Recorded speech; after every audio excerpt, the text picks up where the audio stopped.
Hello and welcome to a fantastic first look show. We are here today to talk about Magic the Gathering, Avatar: The Last Airbender coming up. This is our first look at the set, and for those who don't know, first looks are pretty early sneak peeks at the set. We do these kind of early so that we can give stores and distributors an idea of what they're signing up for.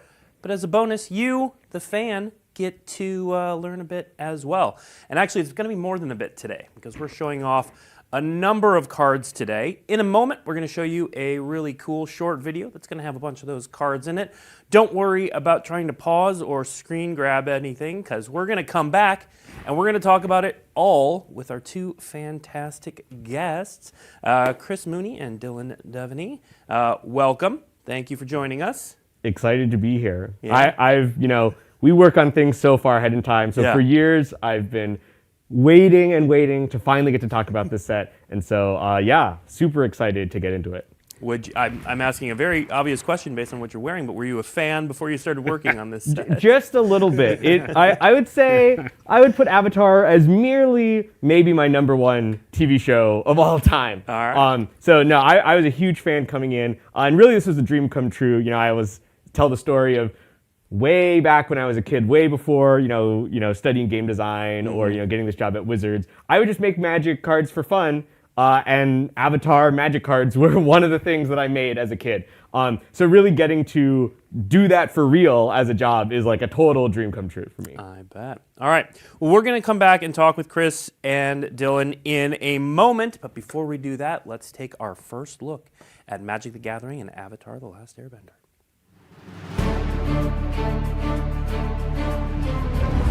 Water, earth, fire, air. Discover the cards of Magic the Gathering, Avatar: The Last Airbender. Crack Aang's iceberg. It's your choice to follow Aang's journey or write your own legend. Yip yip! Explore the 4 nations with full art Appa lands. And discover the power of Avatar Aang as he transforms into Aang, master of the elements. Get a glimpse of Aang's full potential with show creator Brian Konietzko's raised foil Avatar Aang card. But while Aang's bending skills are great, you'll need the whole gang to save the world. And Team Avatar isn't complete without Appa, steadfast guardian, and Momo, friendly flyer. Befriend them and other hybrid creatures along the way. Find iconic Avatar scenes in the set, like Sokka's haiku. Pivotal moments define you. Faded firepower asks who you are. And Redirect Lightning asks what kind of bender you want to be. Collect Avatar: The Last Airbender lore, including cards like The Rise of Sozin, Firelord Sozin. Find your people. Become the Avatar. Discover your destiny. And don't forget to hit up your favorite local vendors. See more of Magic the Gathering, Avatar: The Last Airbender, Tuesday, October 28th on the debut stream. Flameo, Hotman! And welcome back. As I said, don't worry about trying to go back and look at any of that or take screenshots because we're going to talk through everything you just saw and maybe even a little bit more. So we're going to start. I want to start with those Appa lands that we saw because I think one of the cool things about this set is it really takes you on a journey, much like the show, through this entire world. So how intentional was that for the set? I mean, so much of the show is focused on their journey, physically through the world, and also, of course, their corresponding character journeys through that. But I am someone who oftentimes in Magic sets, the land art is my favorite art. And getting to bring this world to life at such a, a high level of fidelity that we've never been able to see before. Like getting to see these locations that we've been to, these landscapes that are beautiful, just brought to life in a whole new way. That was just something that was so exciting to me about getting to bring Avatar into Magic. Yeah, let's put those landscapes up on the screen so we can take a look at them. Yeah, these are gorgeous. Yeah, visually, we pitched around a couple of ideas on how to tackle the basics, because in Magic, basic lands are the lens to see our worlds and planes, and in Universes Beyond, it's a way for us to see the world that we know and that we love. And so when we were talking about different things that we could do, it's well, the gang, they see their world through Appa. They're always flying on his back on this globe-trotting adventure. Wouldn't it be cool if we could recreate that feeling for the players? Feeling like you're on Appa, seeing these iconic vistas and locations, whether you're flying over Bossing Say, you're going to the South Pole, trying not to get sucked up by a tornado or across the swamp. There's all these locations that gives us that sense of visitation and journey, calls back nostalgia from the various books, and are also just emblematic of their mana colors. I think it's a great way for us to help these two wonderful IPs come together to create just a very nice new lens for something that we already love. Yeah.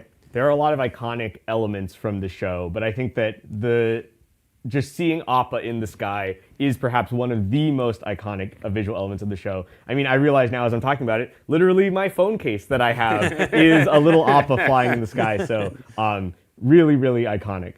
Yeah, well, we're also going to visit some iconic and familiar locations. We're not going to show a ton of them today, but we are going to show one that's it's going to look familiar to Avatar fans. It's going to look familiar to some Magic fans too, mechanically. So let's take a look at Southern Air Temple. Yes, shrines are coming back. So, Chris, tell us about this card. I mean, the shrines, really early on, someone said, hey, wouldn't it be fun to have shrines? They visit many shrines, throughout the world, many connected with various different locations and nations and elements. And once we put them in, they never left because we all loved them so much. So, this is one of, a couple of different shrines that perhaps that we'll get a look at, in the future. But one of the other things that we wanted to do from a design perspective is we still wanted shrines to have that identity of caring about how many shrines you have and scaling with your shrines, but in a kind of a new way. So you'll see that the shrines in this set, they work just a little bit differently from previous shrines, but will still fit very well with all of the existing shrine cards in Magic. And very fun to draft. And creatively, a lot of the shrines in the world we pick to be places of reverence or spiritual importance or connected to the Avatar. So you can see here, obviously, it's right in the flavor text, the birthplace of the Last Airbender.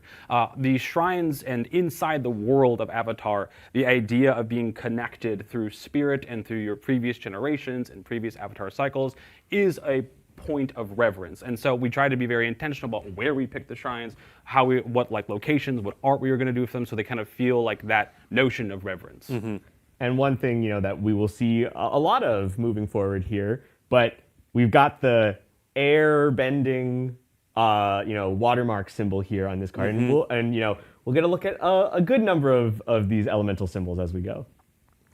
All right. Well, speaking of as we go, we mentioned this you journey through this world, but this set also seems very intentional in taking you through the story and the important moments and character developments.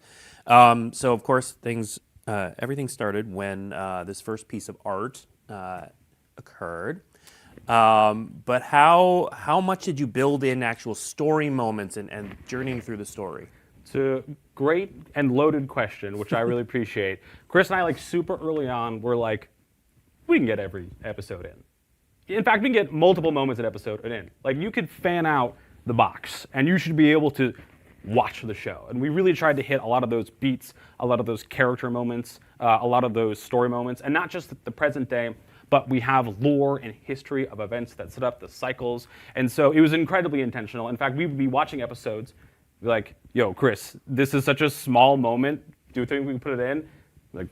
Dylan's already in. You don't even gotta worry about it. Obviously, it's going. I was like, okay, nice. Let's go watch the next episode. And so that was really fun to try and figure out like how we could tell the full story of Avatar through almost like beat for beat shots of emblematic episode moments. Or sometimes an episode was so important and so dense we got to do multiple cards for it. Yeah. And this was such a fun art piece. I think we got this one relatively early on, and it really helped to set the tone of just the entire look and feel of the set. So exciting. Just I remember seeing this art and being like, oh, it's real now. Yeah. Like I knew we were making it, but looking at this, I was like, it really hit me like we're going to be making, such an awesome representation of the show. Yeah. One of the cards we showed in that short video that happens very near the start is Aang's Iceberg. So it says waterbending. We're going to talk about mechanics in a bit. We've got a whole mechanics section that we're going to go through, but talk a little bit about this story moment, what this card's capturing.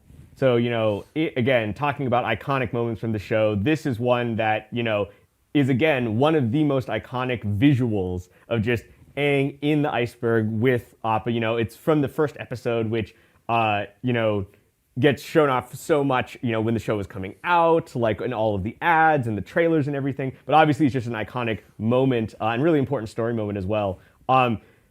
Capturing this in design, it was really important that Aang's iceberg serves as both a kind of, imprisonment for him, so a place that he is stuck for 100 years, but also something that saved him from catastrophe, right? Like it came about to save his life and to preserve him for when the world needed him most. So getting that feeling of, this can lock something away, but also it can temporarily save your own thing and maybe you'll get it back later, was really what we were going for with the design, and really happy with the way that this captures kind of the story moment of Aang being in the iceberg. And one of the things about the art that I love so much about this piece specifically is that it's very magical feeling. Now, we know in World, Katara tells us immediately in the first episode, bending is not magic, right? And so when we are Magic the Gathering, we need to find a way to ensure that bending feels like bending, but our cards still feel like magic cards. So finding ways to take a scene that we all remember, an iconic visual, and kind of bring it through some sort of magical lens was part of the early challenge to kind of like really get this collaboration right. And I think this piece does such a good job of feeling mystical and magical and important and strange and interesting, which is what a good piece of magic art can do. It asks you questions, and even if you weren't familiar with the scene, you could see this, and like there's a lot of storytelling happening here, which is what some of the best magic pieces do. Just like the Fire Nation Attacks piece of art, this is another really early piece of art that helps kind of wayfind and pathfind our way to what the set wanted to look like. And so every time I see this, I'm like, we did it. I'm very happy about that, and especially in the enchantment frame, like it has that vibe that we're going for. So again, we know that bending isn't magic, but our game is magical. So trying to find and balance those two, I think this card is a really good way to satisfy both creatives. I remember a conversation that we had very early on where you were like, in the show they say, it's not magic, it's waterbending, and I was like, but we're Magic the Gathering, so Yeah. we're gonna still be leading into that magical element. I think this piece also, just in as beautiful as it is, really captures something that we and specifically Dylan here, who is the creative lead and led the art process. We spoke a lot with Avatar Studios and with the creators to get the look and feel of the set right. They had a lot of very specific things that they were looking for. But one of the things that was really motivating was that a kind of sentiment that came from them was, we want it to kind of look like what it looks like in our imaginations. Yeah. Like to be vibrant and to be, if we had an unlimited budget, what would the show have looked like, right? And so I think that we're gonna get to see a lot of moments from the show captured in a totally new way that is still very true to the original vision of that team. Yeah, and just on that notion, Matt Kubata and I spent a lot of time with everyone over with the original creators and the team over there, kind of distill down exactly what imagination meant to them and what they wanted the show to be, where they wanted to bring it, where they want it now, but also pairing that against what the fan expects to see, what they remember. And so it's kind of like we all have our different visualizations of what the creators intended intended, what we want to make, and what the fans expect to see. And so just special shout out to Matt and the art directors. They spent so much time, especially early on, kind of weaving that intricate web to kind of find this nice point where we could flex in different directions, so everyone would be hopefully not just satisfied, but thrilled and excited of what they see. Now, we're not going to see just moments that build the story, but how the characters develop as well. And I think maybe one of the characters who displays that the most is Zuko. And so here we've got Zuko Conflicted. That's art. That will be a card. We're not showing that one today. And then we've got Firelord Zuko on the right there. So talk a little bit about Zuko here. Right. So one of the things, there are 3 books in Avatar. And so that felt really natural for a lot of our main characters to get 3 different versions of them that represent them at different points in their journey. So here, Firelord Zuko, I mean, this is literally the last episode of the show. Yeah. The ultimate, ending point for Zuko's character, where he's redeemed and helped to take down the Fire Nation and, ascended to the throne.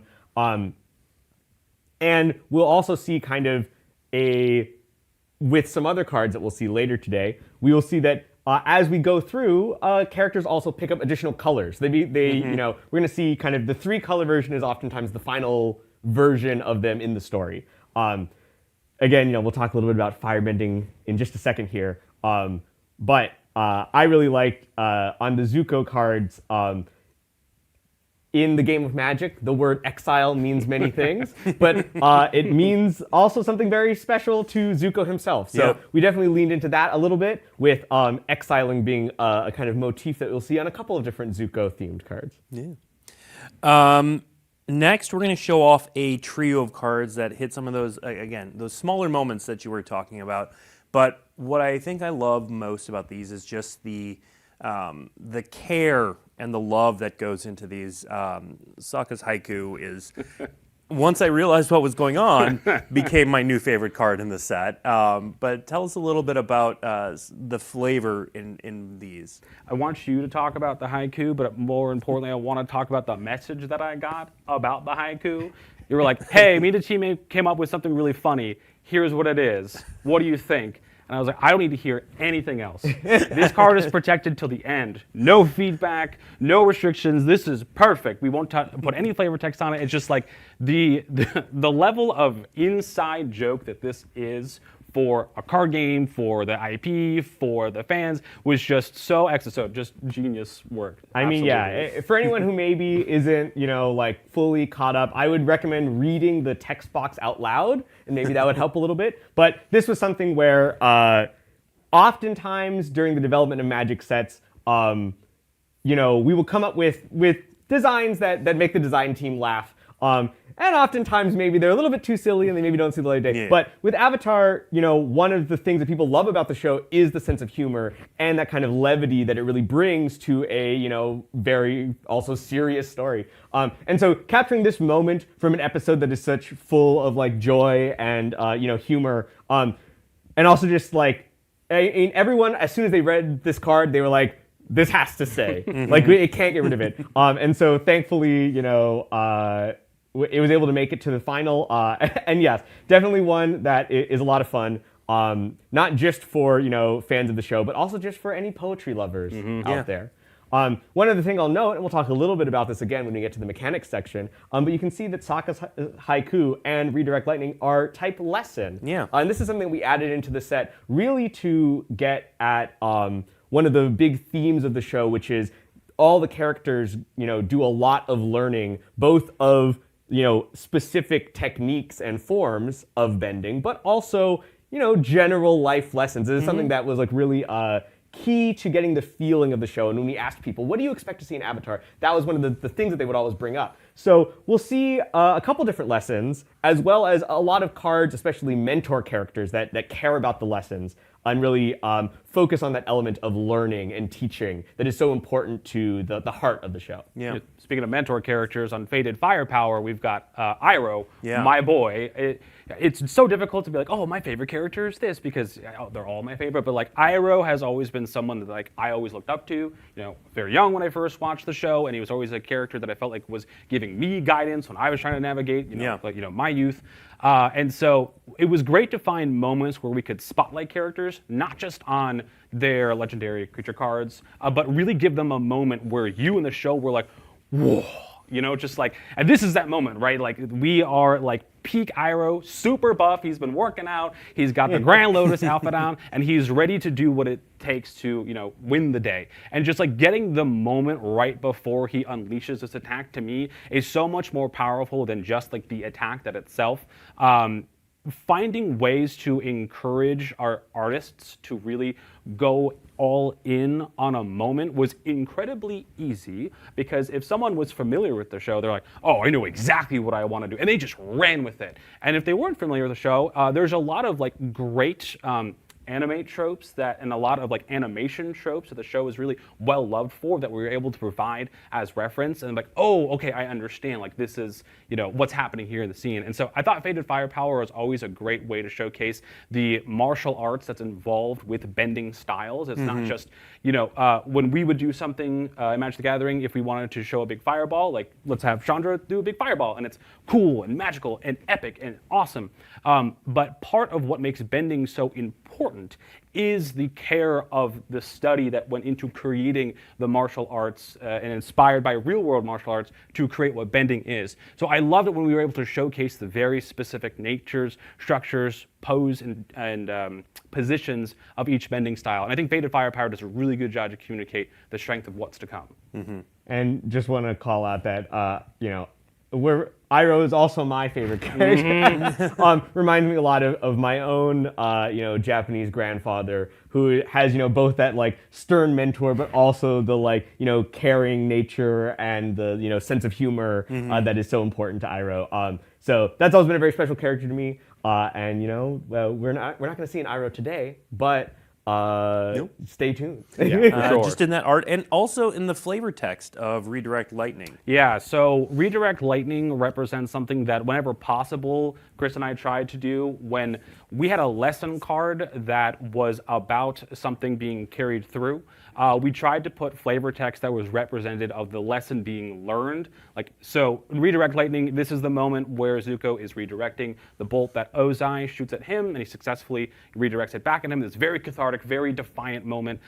But the flavor text isn't attributed to the scene. It's attributed to when Zuko learned about this move and maneuver that Iroh invented, imparting wisdom onto Zuko so that he hopefully would never have to use it, but should he have to, he would be prepared to. So these lessons are trying to be, whenever possible, packages that are complete of like when I learned the thing, and then when I have accomplished the thing I set out to learn. Yeah. You will see lessons that are about learning in the moment, because very often in the show, someone learns a very important lesson right when it happens. And so that's another way we were able to kind of capture that flavor of both like education and mentorship, but that sense of character progression and many times spiritual growth. Yeah.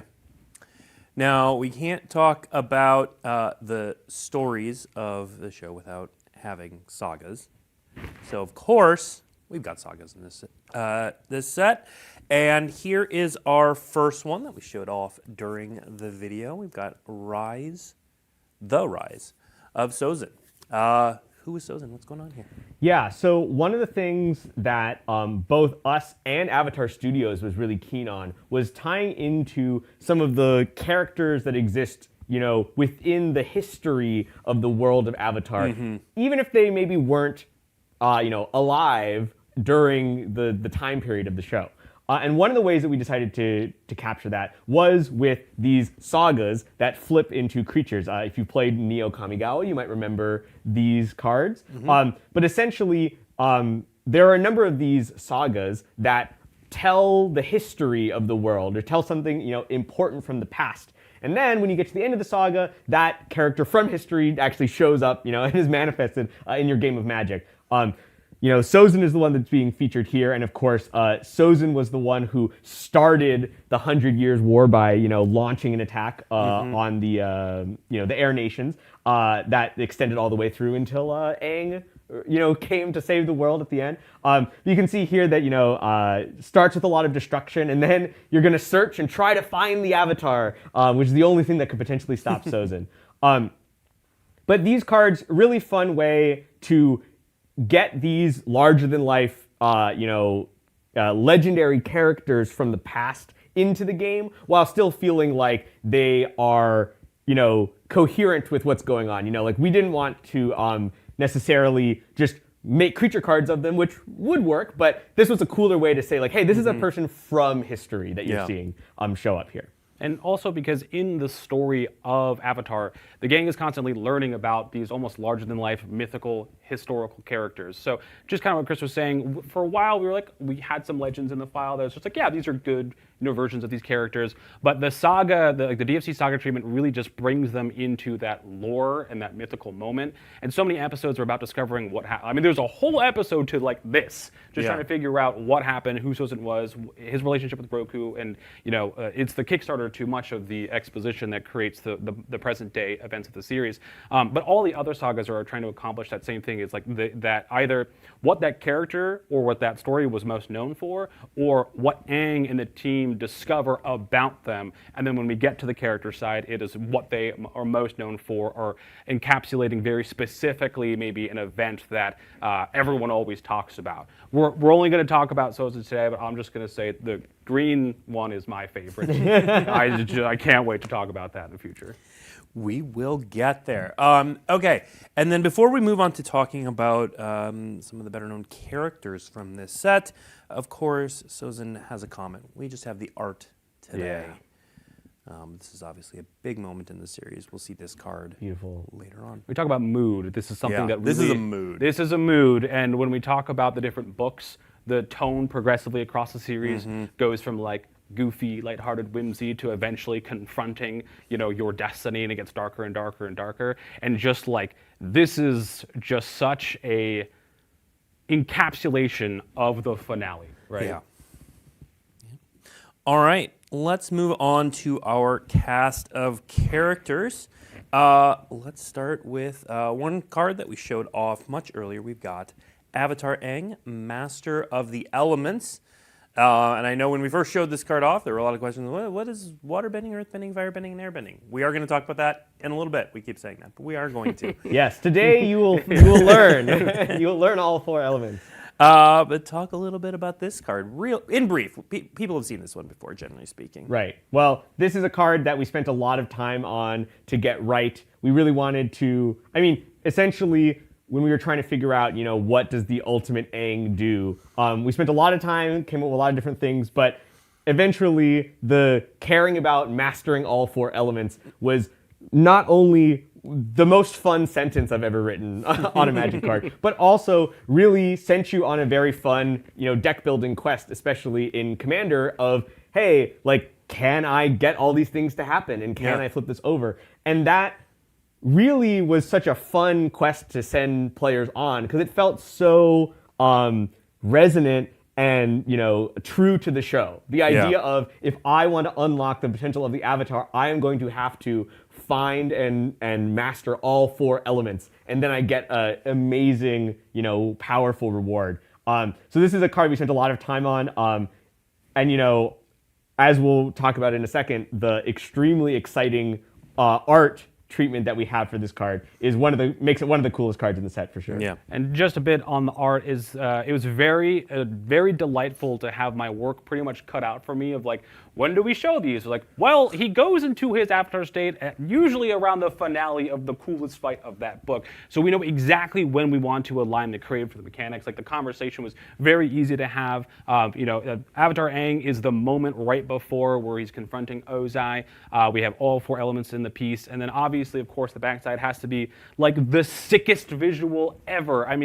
I remember first seeing like the bubble of air and like the rings of all the elements around, and I was just like, when we told we were doing this, I was like vibrating in my seat, like, oh, I can't wait to get art of that scene. And it was very, I guess, like cathartic to get there, but then also to get there with what Brian did.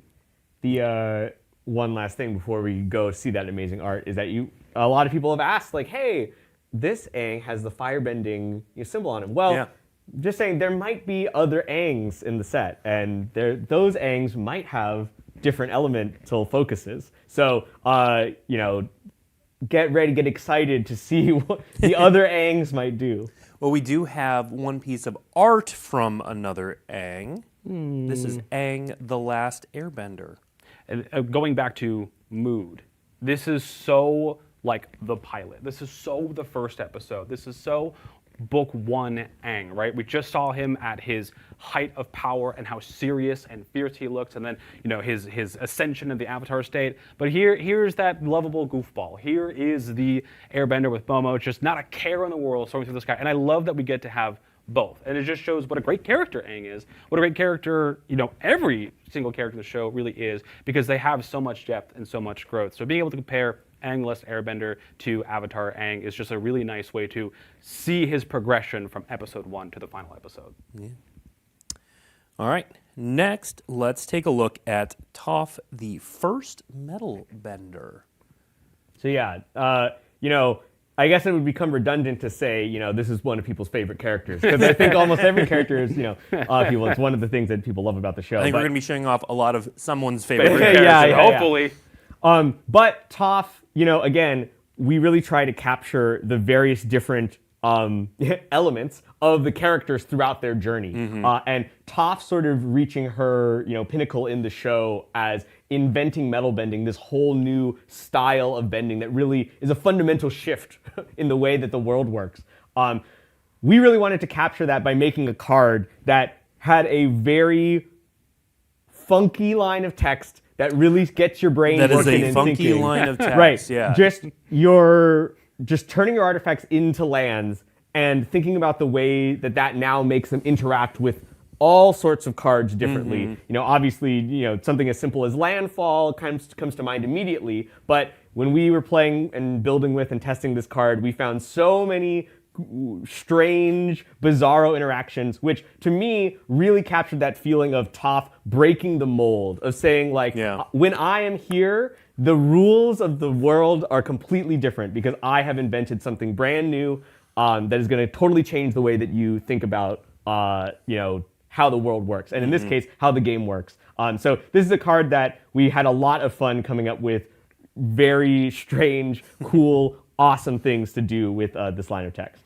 What I love about this piece specifically, it might sound silly to say, but Toph quite literally bending the metal in the art to the point where the metal almost takes on this like cloth-like texture. Like it's so easy to just like move and maneuver and sculpt and shape. It's just a real treat to showcase that moment of her like really flexing into her power, right? This is not the moment of discovery. This is the moment of her really using it for her intended purpose for the, in the season finale. And I just like that we get this, connotation of bending, and in the art sometimes we quite literally get to showcase that. Yeah. Now we didn't want to leave today without showing some of the progression for at least one character, so we are going to show two different Kataras here. So first, let's meet Katara, Water Tribe's Hope. Yeah, so this Katara is kind of, the second Katara in the sequence. We've got this is her kind of at the end of book 1, beginning of book 2, really when she has become a waterbending master and is moving towards, she spends a lot of book 1 kind of, growing in power, but hasn't quite gained all of her abilities. In book 2 is when she really comes into her own, both as a leader and as a fighter. And this Katara was, of all the Kataras, we wanted to make sure that at least one of them really was able to beat people's face in. Because one of the nice things about getting to make multiple versions of the characters that explore different parts of the story, that you get to capture different parts of them throughout their journey. And one of the important parts of Katara's character is, she's a, great leader and she's supportive and she's kind, but she also is a fighter. That's a huge part of her journey as a character, showing that, hey, she doesn't have to be like, on the sideline supporting. She is one of the most capable fighters, of the group. And so here we get to see her, being able to really put out a lot of damage, especially when backed up by a team of allies. Yeah. And really leveraging the kind of open-ending nature of waterbending, which we'll talk about a little bit later. But the waterbending mechanic really allowing you to, be very flexible in the way that you're using your resources, and in this case, to potentially hit people with very large creatures. The other thing too, and I'm glad you said it, Chris, is like this is Katara really taking on her like martial prowess moment, and so we incorporated the kind of like luminous light that comes with kind of like her healing abilities as a part of something that it's more of an aggressive technique that she's getting ready to do to go into some form of combat. So we wanted to highlight and showcase that she has these capabilities. It also adds again that layer of like magic and mysticism to it, but the focus is not that on the card, but it really helps kind of put the connotation of waterbending across the blue and white mana colors to kind of call back to her in-world abilities and then showcase them mechanically and how they want to be tied together. All right, now let's take a look at Katara the Fearless. So if you were fortunate enough to be at San Diego Comic-Con, you may have received a promo version of this. This is the main set version. But we haven't even talked about this yet. There's a focus on allies in this set. That's right. So you probably have spied on a number of different characters that the type ally is there. And that was something that came up very early in design that we were like, well, you know, there's a really strong emphasis in the show of the people of the various nations all coming together. That's one of the big things that sort of allows the protagonist of the show to actually be able to defeat the Fire Nation is getting allies from all over the world to join together in a way that the nations kind of hadn't really done before. So we started out with allies, and the more that we played with them, the more that we loved the ability for the allies to kind of, you know, really represent that nature of people from all different nations and backgrounds coming together to take on this threat. So Katara here, this is, you know, in book 3 when she's really come into her own as more of like one of the gang that is leading this charge, leading the, you know, attack on the Fire Nation. And not every ally in the set, as we've seen from a variety of characters, not every ally in the set has that classic, you know, ally from Zendikar style ability about, you know, when allies enter, something happens. But we have really tried a lot to make sure that the allies from this set will work really well with those previous allies. So in this case, obviously, many previous allies have triggered abilities that Katara now is able to double all of them. Yeah. And so even though the allies in the set will look a little bit different from the previous ones, it was really important to us that we wanted to still maintain some of that original mechanical identity of the allies, and get you excited about playing, you know, these allies, not only with allies from this set, but with allies from previous sets as well. And this is another moment that just like Universes Beyond really showcases that high five, that handshake between our game and then, excuse me, the IP that we're working with, because taking allies, which is just very specifically Magic the Gathering, and then equating it to like, well, it's all of the characters of the show coming to work together and over time form, you know, these bonds between nations coming together. Like flavorfully, it fit very perfectly, and since it was such a iconic and like classic bit of Magic's history, being able to pull it forward and reunite them just was like such a perfect moment. And I remember when you came over to my desk, you were like, hey, what do you think about allies? I'm like, allies are pretty cool. Like, what do you think about allies for Avatar? And I was like, you don't need to say, I already kind of get that. Like, there was no like, okay, but we could do this. The pitch was like, oh no, that already makes sense because it's thematically resonant to the progression of the show. And then it became very exciting to figure out, well, how can we bring back allies, you know, in terms of Magic gameplay specifically. So I thought it ended up becoming another way that UB can really showcase and highlight the relationship that Magic has with whatever awesome thing that we're collaborating with. Yeah. All right. You've already seen Sokka's Haiku. Now let's meet Sokka Bold Boomeranger. I love this name.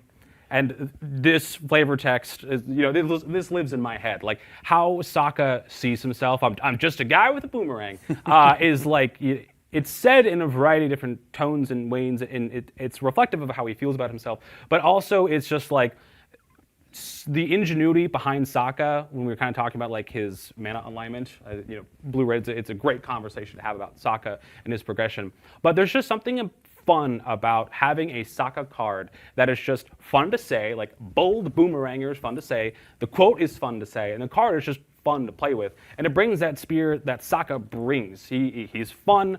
He's not always lighthearted, but he always brings some sort of like gag or whimsy to it. And just this card being very playable and very fun to say, very fun to cast, and the art just being like that kind of like cool bravado side of him. I thought it just created a very nice package of where Sokka's at this point in the story. And while we won't see it today, I would keep your eyes out. There may or may not be a boomerang in the set that works quite well with this card. All right. Now let's meet what is certainly going to be one of the more popular cards in the set. Appa Steadfast Guardian. There's a lot going on here. How important was it to get Appa correct? I mean, like we were saying earlier, Appa is one of the most iconic parts of the show, especially from a visual perspective. You know, our lands are entirely Appa themed, and there's tons of, you know, Appa plushes and merch that I've seen throughout my years. So, I mean, Appa, just an extremely beloved character, and really, like, that's one of the things is that when it comes to, you know, these animal companions that are part of the gang, they really are characters, not just kind of, you know, like sidekicks or, you know, steeds. But like Appa, I mean, Appa has like an entire episode dedicated to just following his adventure. So, you know, we treat Appa just like, you know, a variety of the other characters, in terms of making sure that we're, you know, capturing multiple moments from his story and representing him. And in this case, you know, we do have to always create a balance of, you know, which characters want to be many colors versus want to be focused in. And generally speaking, because of kind of the nature of the show, the way that a lot of the other characters worked, there are a lot of main characters that were already getting very heavy multicolor, you know, 3-color cards that are great for Commander. So we decided Appa would be a great character to keep monocolor so we can go into lots of different decks and really help to, you know, lots of different decks, especially in Commander where you're really color restricted. Appa gets to sort of, you know, show up and be a powerful, you know, ally, literally, to all of the different characters. Yeah. All right. We're going to come back to mechanics, as we keep saying, but we're actually really close now. One more card, and then we're going to go on to mechanics, because we need to take a look at Momo, Friendly Flyer. It's Momo. That's right, the last member of the gang, of course, Momo here. And Momo here is kind of tying into one of the themes that we'll see a little bit in the limited of the set especially, which is, you know, flying. The set has, the show has so much of a focus on, you know, like literally it's called Avatar: The Last Airbender, and many of our main characters fly.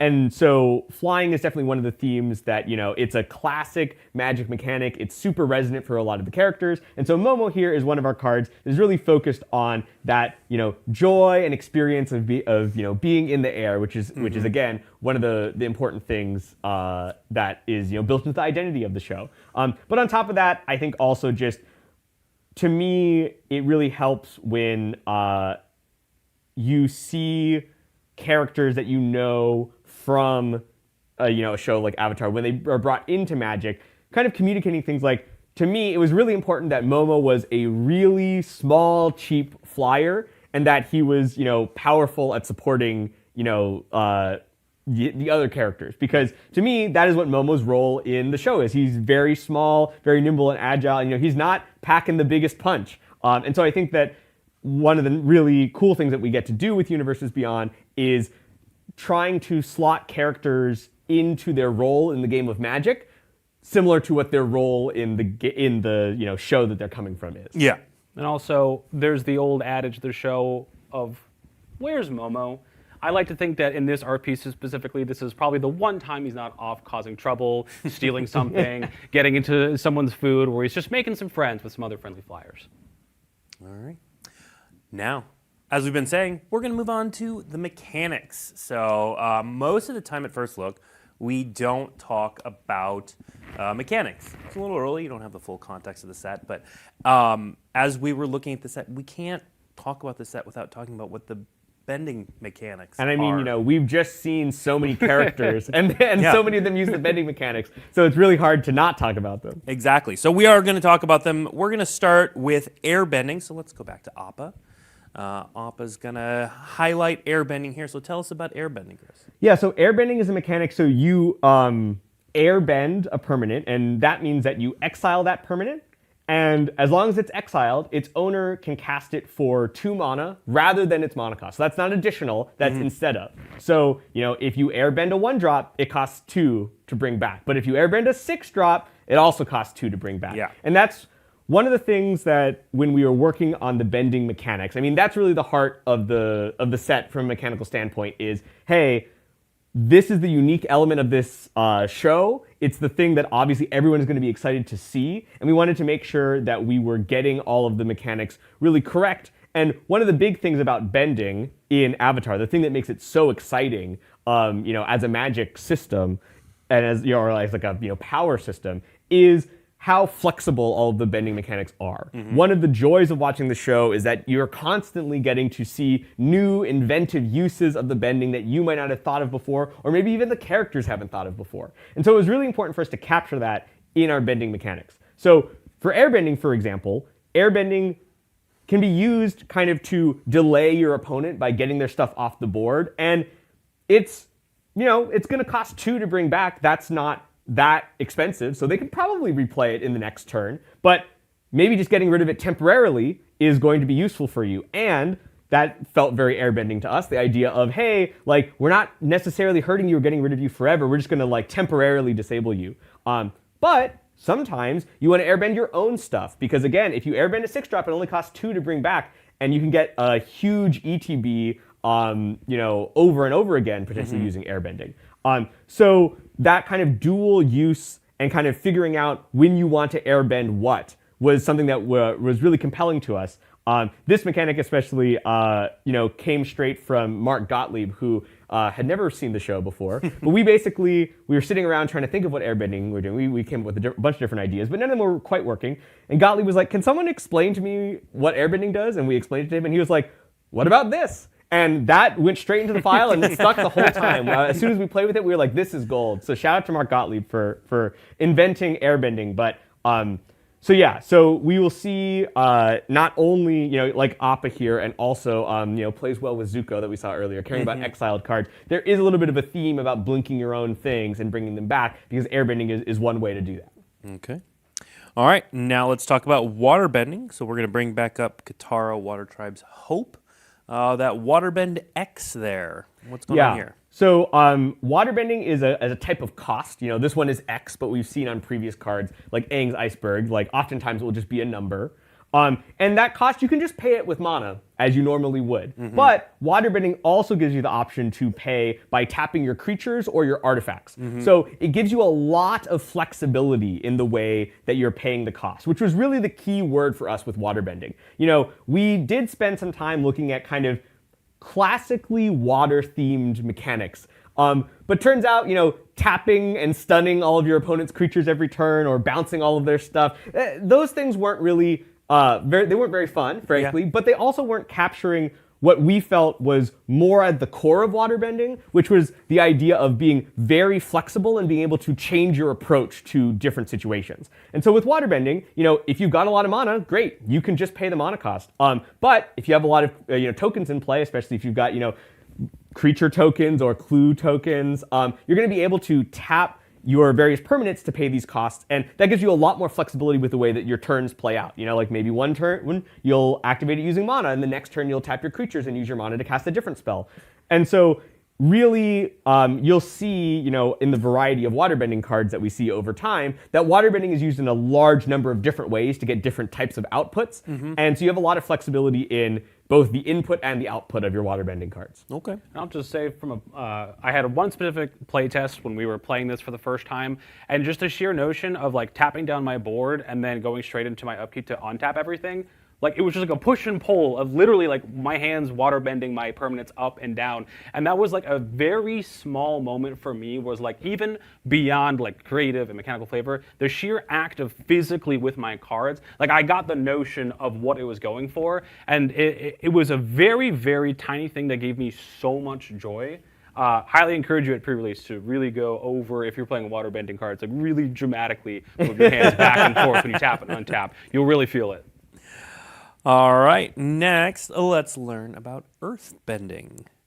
Right. So earthbending, lets you put +1/+1 counters on your lands to turn them into creatures, and you can chuck them at your opponent, or use them as a wall to block for you. But if your land dies or is exiled, it's going to return to the battlefield. And earthbending is pretty similar to some previous mechanics we've seen in Magic before, particularly Awaken. Yep. But making one of the downsides of these mechanics is that you would oftentimes get yourself into a sticky situation if you did them too early in the game. Yeah. So, if you had a 2-drop that woke up one of your lands, well, if your land gets shocked, now you're down a land, and that's pretty disastrous in the game of Magic. So we were trying to look for a way to prevent that from happening. And so ensuring that your land, always comes back, if it dies, if it's exiled, your land will return to the battlefield, meant that you could now be feel a lot safer turning your lands into creatures. Yeah. And once we got rid of the danger of that, it allowed us to make a lot more cards with the mechanic and made it way more fun. Because now, hey, if you're, trade your 4/4 for their 4/4, you're not down a land, which is such a huge resource to lose. Yeah. So earthbending really, again, when we're talking about the bending mechanics, flexibility was a huge, focus for us in terms of capturing the feeling of bending. So the idea of earthbending where you can, double or triple down on the same land and have a huge creature, or you could maybe spread it out and have a bunch of smaller sized creatures. But if and to be clear, that's each instance of earthbending you can choose. So earthbending 4 means put 4 counters on something, but if you had another card that earthbended, you could choose the same thing or a different thing and have multiple creatures. But the wider you go, the more of your lands are going to get taken up, acting as creatures. So you have to weigh that. And again, that flexibility was a big focus for us in design. On top of that, I'll also call out that, this is a lesson, earthbending lesson, and this is one of our, common lessons. In the case of our common lessons, we oftentimes are trying to capture the sort of core fundamental building blocks of Aang's journey, of him learning all 4 elements. And we see him pictured here with Toph, who is his earthbending master. And we'll see a couple more of those, as we learn more about the set, in the weeks and months to come. But the lessons in this set, one thing that I should call out is there's a lot of cards in the set that care about the type lesson. But this set doesn't feature learn, which was a keyword that went alongside lessons with the original Strixhaven. When we were playing with lessons, we really brought them into the set for flavor because we loved the flavor of learning the lessons, learning the different elements, learning the different life lessons, and having the mentor characters that cared about those things or the student characters that cared about those things. But learn itself didn't quite fit into the way that we wanted to design the set. It was a little bit too complex and had a lot of moving parts. So you're not going to see any learn cards in this set. But of course, the subtype lesson still does what it used to do, which means that any of your old learn cards are still going to be able to fetch these cards out of your sideboard. But we're not going to see any new learn cards in this set. We will just see a number of cards that care about the subtype lesson. Gotcha. All right. Well, you just answered a question for several people in chat. Yeah. And here we can also see another lesson that has flavor text from the person teaching the lesson itself. Yep. You'll see lessons like this where Aang is learning one of his elements is depicted in concept to be generally the scene where he gets the most wisdom, or it's his time to learn something, or he's had some sort of epiphany. We pulled the flavor text from the mentor character to be very what is the one-line thing that Aang needed to hear to understand to kind of unblock himself, especially for earthbending, which was such a struggle for him. I'll also call out Momo here hitching a ride on one of the boulders here. Just a lot of fun. Momo does seem to just kind of show up a lot in the background of many scenes in the show, and he just kind of disappears all the time. In fact, it happened a number of times throughout our set where Momo has just showed up in the background of art all across the set. So as you see more cards, be vigilant in looking out for some more hidden Momos. All right. Our final bending mechanic for the set. Let's take a look at firebending. So firebending is a keyword that creatures have, and whenever a creature with firebending attacks, you get that much red mana until the end of combat. So that means you can use it to cast instants during combat, like combat tricks or removal spells. You can use it to activate activated abilities, and that goes all the way up until end of combat as well. So sometimes you'll attack, block, deal damage, and then you'll use your mana right at the end of combat too. So again, going back to that keyword of flexibility, for us, the idea of, initially when we first started, making the set, it's like fire, that's damage, right? Like I care about damage. But what we found was that that was a little bit of a narrow view of firebending, as we learn in the show itself. Firebending isn't all destructive, but also that it's so evocative. The red mana symbol is so evocative of creating fire. Firebending is the only bending of the 4 that actually creates the element kind of out of thin air. And once we had sort of tried out this idea of creating mana, it really opened up so much in terms of, hey, this isn't just about kind of, aggression or dealing damage anymore, but this mana can be used in so many different ways. There are so many different things that you can do with mana. It's the fundamental, resource of the game of Magic. And so that idea of you can create a bunch of extra mana, but it's temporary, so you have to find out a way to use it in the heat of battle, that was so evocative of firebending and really led us to so many fun designs. And honestly, firebending was one of the mechanics that we settled on the earliest, because when we tried this out, it was so fun and so flavorful that we were just like, this is a slam dunk. Yeah. Well, you mentioned doing things during combat. I see this card, Fire Nation attacks. To me, it feels very much like a sorcery. You're making tokens. It's got a big flashback cost, but you made it an instant. I would assume there's a lot of Yeah. I mean, like there's going to be a lot of cards, especially in red in this set, that are instant speed to work well with firebending. In this case, the Fire Nation attacks is a great card to play. If you've got some firebenders out, you can play it a little bit early, and then the firebenders that it makes can help to pay for its own flashback cost. Yeah. This is one of the a handful of cards in the set that have flashback. Again, kind of alluding to that this is the Fire Nation attack is not only such an important moment in the past that we're getting to see as a flashback, but also, you hear it at the beginning of every single episode. So having the Fire Nation attack multiple times felt really resonant to us for the experience of, as being a fan of the show. Yeah. One other card I'll call out that we saw earlier, Fated Firepower, right? This is another, that card, it has flash. So it can flash in and give everything bonus damage, but that especially works really well if you've got a bunch of temporary mana that you have to spend during combat. So cards like that, there's going to be a lot of things that players can find, creative and fun uses for their mana. Yep. All right.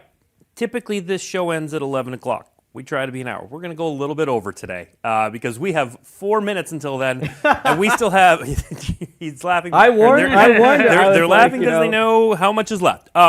We're going to run through some of the booster fun pretty fast because you'll have seen these cards, but they are cool treatments. We're going to start with the headliner card. Again, you've seen this card. This is Avatar Aang, but the raised foil, that's going to be a pretty card to open. Absolutely beautiful. Brian really brought so much energy to this piece, and the set would fundamentally just be completely different if we didn't have something as special as this waiting for you. And it was so awesome that getting to work with the creators of the show. Cool. They're so very nice. Involved in all of their partnerships, which is awesome. Amazing. Next up, borderless field notes. So we're going to see this on some of the characters like Appa and Momo. Just charming, beautiful, and feels very resonant to the in-world art we see throughout the show to try and recapture that as if someone is going around charting all the wonderful, weird, and whimsical creatures we see throughout the show. Yep. Then we're going to see the elemental frame, which we're going to see here on Katara. Yeah, and on these cards, you can see that in the the upper left-hand corner of the text box. Rather than having the watermarks kind of be behind the text like it is in the normal treatment, these cards all have a specialty place for an elemental symbol to go, and you'll see that that will correspond to whatever character is being depicted in this elemental frame. Great. All right, and then we've got this next one's really cool. The borderless battle pose. This is Firelord Zuko textless. Really cool card. Yeah, straight from the show intro. That kind of silhouetted, highlighted by its elemental light. It was very fun to try and recreate this and push it forward on a handful of cards. Yep. We'll have more details on exactly where and when all of these drop in a future article, but for now, these are pretty cool. And of course, we're going to have extended art cards. The next one. So this is a new card. Yeah, peek at Hakoda. Yeah, a little Hakoda. Hakoda, Sokka and Katara's father, leads the Southern Water Tribe warriors, and also is instrumental in the when they launch their attack on the Fire Nation. And again, you can see here kind of the ally call out of there are going to be many cards in the set that care and benefit your allies. And then we have borderless double-faced cards. We've got double-faced cards. These are going to get... These are some of my favorite. Yeah.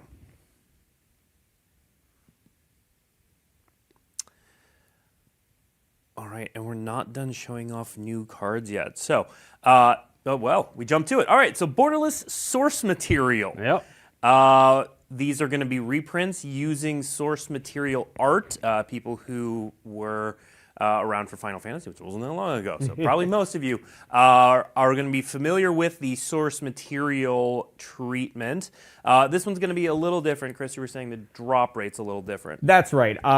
These are going to be showing up a lot less frequently in play boosters than for Final Fantasy. So you will still be getting, I believe, one of these in every collector booster. But in play boosters, I think they're closer to one in 25 or so, something around that. So they're going to be showing up a lot less in the limited environment if you're playing with play boosters, but you're still going to be getting them in all of your collector boosters. On top of that, I also want to call out that at the bottom of the card there, you can see it says, Book 3 Fire, Chapter 61. So one of the special things that we wanted to do with the source material for this set was there's, not that many episodes of Avatar. Wouldn't it be cool if one shot from every episode made it onto the sheet? So as you see more and more of these borderless cards, you're going to see that every single one is from a different episode, and they all capture different moments. And, if you go ahead and collect them all, you kind of have a cool, you can lay them out and view the entire series from beginning to end with one card for every episode. Very cool. And to answer a question in chat, because this is important, no, the source material cards are not standard legal. They've got that TLE. And one more source material card, just because we can. Because we wanted to show, so Force and Negation has a magic name. This one has a Last Airbender name with the magic name under it. Right, that is also, I think, a little bit different from Final Fantasy, is that for many names that fit perfectly well into the world of Avatar, we kept the original name, but for a few, especially legendary ones, we've renamed to fit within the show. Yep, absolutely. All right, and almost to the end here, we haven't even talked about Jumpstart. So after Last Airbender, that's right. That's true. There's going to be some Jumpstart packs. We're going to, again, try to do this relatively quickly because we've got 4 more cards to show off. So Jumpstart, let's see one of our first Jumpstart cards. We've got Aang Airbending Master. Talk a little bit about the Jumpstart product generally, and then we'll go through these cards. Right. So when we talked to fans about potentially doing Avatar, one of the loudest pieces of feedback that we got over and over was that people really wanted to be able to bring their friends and family into Magic using Avatar. Yeah. It was one of the core things that people were always talking about. Their spouses, their siblings, their kids, they wanted to bring people in because they knew they loved Avatar so much. And so that led us to wanting to create Avatar Jumpstart as the easiest way to get people into the game. Just grab a couple packs, shuffle them together. That's one of the beauties of Jumpstart, is how easy it is to start playing. But we didn't just want to repackage cards from the main set. We also wanted to make sure that the Jumpstart cards got to have some cool, unique, new cards of their own. So here we can see Aang from Jumpstart. And you can see down there, he uses experience counters. Yep. That's actually a mechanic that shows up on a couple of different cards in the Jumpstart product. Again, kind of capturing that feeling of the characters learning and growing over time and getting stronger. We're going to see a couple of different characters that use experience counters as kind of a cool, mechanic that sets these cards apart from the main set. We also have a couple of these cards, Aang, and then another one we'll see soon, that it is them attempting to reach mastery with their bending element. We are showcasing Aang here as he is in Book 1, because when we meet him, he's actually already an airbending master. So we can kind of see his experiences kind of showing off what he's already mastered. Yeah. All right, next up we have Katara, Waterbending Master. Which you can see here, we kind of depict her later into Book 3, where she is really a master of her element at that point in time as she's gone through her whole journey to get there. Right, and the nature of Jumpstart means that these cards are going to be monocolor, and that's one of the reasons why in the main set we see so many 3-color legends. We wanted to make sure that there were lots of different options so that if players wanted to play a many-colored commander deck, they could do that with main set cards. But maybe they want to build a monocolor deck, or maybe they just want a version of Qatar that they can put into other blue decks. Yeah. So the Jumpstart cards, are primarily monocolor, both to make Jumpstart work, but also just to give players more different options. Yep. All right, and then we have Fire Lord Ozai. Yeah, so this is a piece we actually also got early on.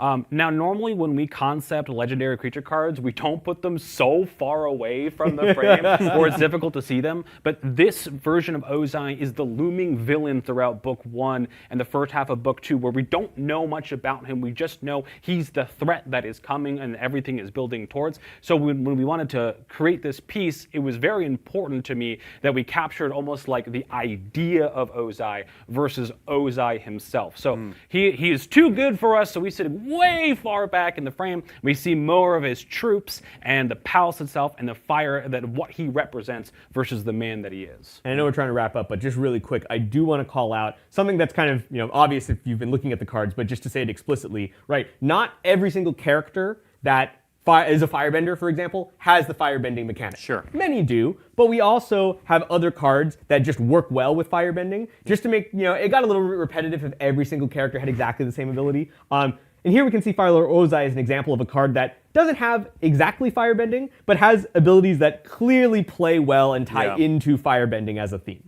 Yep. And then last, but certainly not least, the Cabbage Merchant. Yeah, we had to show him.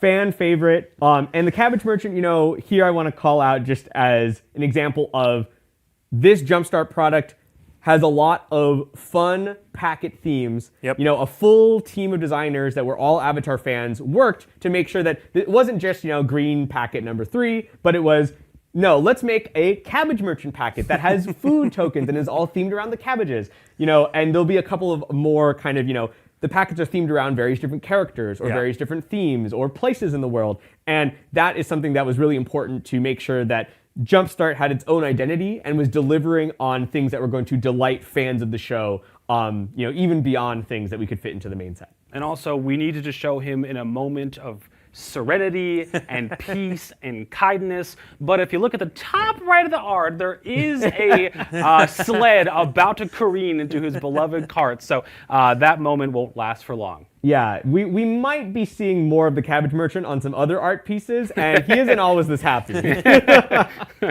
I will call out, as chat has, that the cards with this set symbol and the TLE in the lower left will not be standard legal. They will be legal in Eternal formats. All right, let's take a look at the products that are going to be coming out with this set.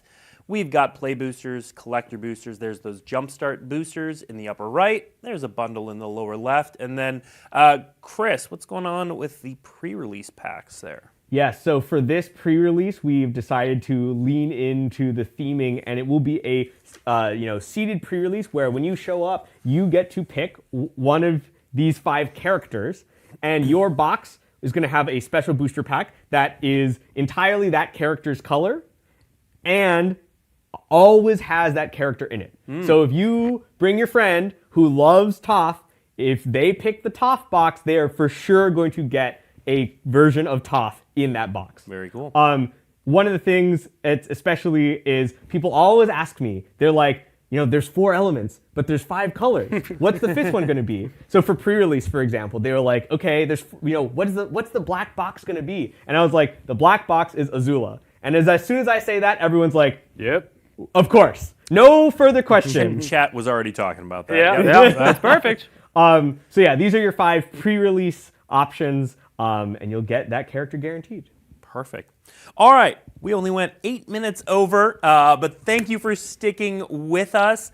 Thank you, Chris. Thank you, Dylan, for walking us through this first look. There's so much more coming for this set. We're so excited for this one. Some dates to keep in mind: previews and the debut are going to start in earnest on October 28th. The pre-release, circle this on your calendars now, start talking to your local game store, is going to happen starting on November 14th. And then the global release happens November 21st. So thank you for tuning in. We'll see you next week.